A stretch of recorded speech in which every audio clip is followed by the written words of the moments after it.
In the valley of Viremont, between hills that coughed mist and trees whose roots whispered to one another in the soil, there once ruled a royal house so cursed and secretive that even the records of the Vatican referred to them only as the House of Mirrors. Their crest was a serpent biting its own tail, wrapped around a silver mirror cracked straight through its center. The mirror, they said, reflected only what you deserved to see. The House of Viremont claimed descent, not from man but from the archangel who fell before Lucifer, a celestial being with no name, cast down for loving a mortal queen. This blasphemous origin they wore like a crown. It justified what followed. By the 14th century, the royal line had already collapsed inward. Every lord married his cousin.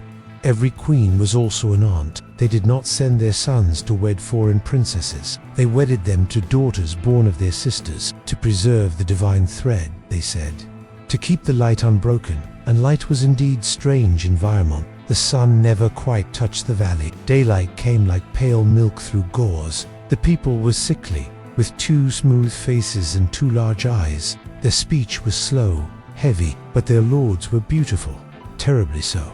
Skin like porcelain, veins blue as river ice, hair white even in youth, eyes silvered like mirrors, and none more so than Prince Odric, born to Queen Ermin and her half-brother. Odric did not speak until he was 7. When he did, it was in couplets. Mother, mother, mirror bright, why does father weep at night? His voice was fluted glass. They taught him the book of sunken saints, forbidden elsewhere, read only in rooms without windows. He excelled in anatomy and scripture, but could not bear to touch wool or gaze at stars.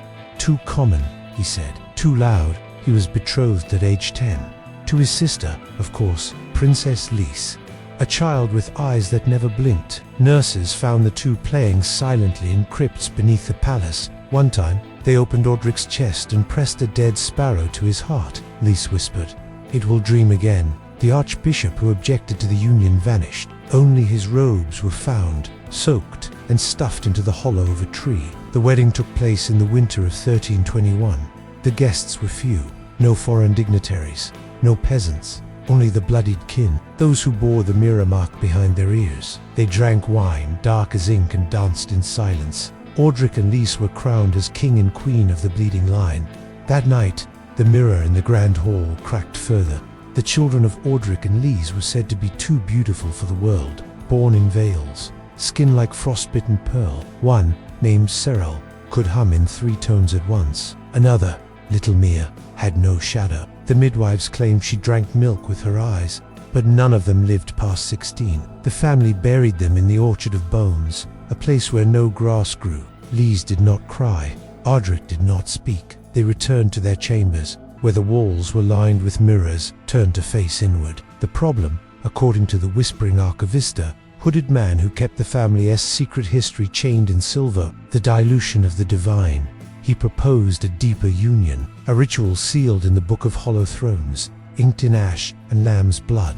A marriage, not of bodies, but of names. So Odric took Lise's name, and Lise took Odric's. They became each other. The record keepers scratched out old entries and replaced them with mirrored phrases. He is she and she is he, and we are one and none. This ritual, they believed, would seal the divine thread and grant them a child born perfect. The child would have no name. 4 names were mortal. He would be the face within the That child came in a night of thunderless lightning. Queen King Lise Odric bled for 30 hours.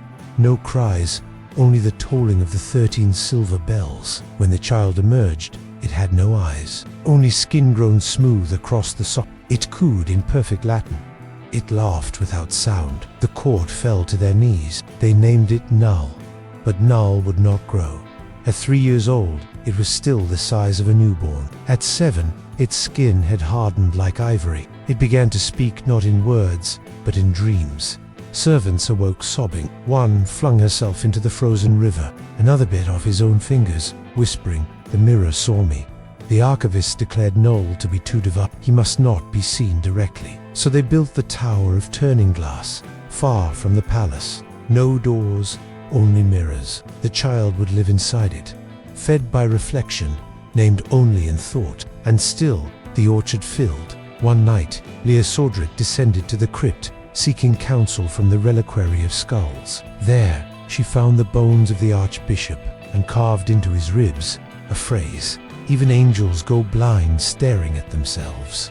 At the edge of Viamont, the sky began to change. A darkness unlike night, thick and glutinous, crept from the tower of turning glass. Birds stopped flying. Clouds refused to move. Astronomers from distant kingdoms peered through their telescopes and saw only a blur, as if a thumb had smudged the heavens. "It is not fog," one said. "It is forgetting." Inside the tower, Null began to vanish piece by piece. First, the hands became light, then the mouth became song. Finally, Null was only a hum, a tremble in the mirrors. Yet from that tremble came whispers, promises. "Bring me closer," it said. "I am the door and the key." Aldrich and Lys, now more echo than flesh, returned to the tower. They were no longer called by name but by symbols etched in old vellum. Mirrored spirals, serpents coiled into numbers. Their blood had turned silver. Their reflections lingered a second too long in glass. They entered the tower, carrying the Book of Hollow Thrones and the bones of their last living child. The air inside bent like hot iron. Mirrors turned of their own accord, and Null, whatever it had become, sang. For 3 days, the valley heard that song. Milk soured, stone wept, mothers miscarried in unison. The orchards bloomed black. On the 4th day, the tower shattered inward. No explosion, no fire, only the absence of presence. A hole in space. Where it stood, there was now only sky endless and unblinking. The mirror had eaten the world behind it. The House of Mirrors was gone, but some say it never left. In the ruins of Viamont, you can still find shards of glass that do not reflect, and if you press them to your ear, you may hear a child laughing, or praying, or naming you back. No one rebuilt Vermont.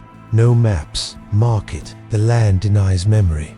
But the line did not end. For blood is not bound by geography, only desire. And the desire of that house was never to rule but to remain. A convent in Andalusia records a pale child left on its doorstep in 1711.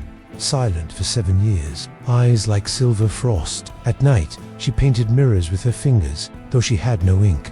A boy born blind in Vienna in 1843 carved spirals into every window he touched. A family in rural Wales buried all their mirrors in the cellar, claiming their sun reflected too loud. They call it coincidence, genetic drift. But blood remembers. Blood sings. The archivist is still alive. Or so say the letters mailed to the Vatican without return address, sealed with wax, stamped with a cracked mirror. He writes of the mirror-born, those with no parents but themselves. He writes of dreams shared across continents, a girl in Quebec who spoke fluent Latin in her sleep, a man in Kyoto who wept at the sight of his reflection and then vanished, leaving only a puddle of mercury. He writes of Null not gone, but multiplied, diffused into thought. It is no longer a child, he says. It is the idea of self-perfection, seeking mirrors to nestle, and in every mirror you've ever looked into, perhaps it has looked back. There are records. If you dare, in an abbey vault beneath Prague, there is said to be a final entry in the Book of Hollow Thrones, written not in ink, but shadow. It reads, "We married ourselves, and the child was God." The last page is a mirror. If you touch it, you might feel warmth, or worse, recognition.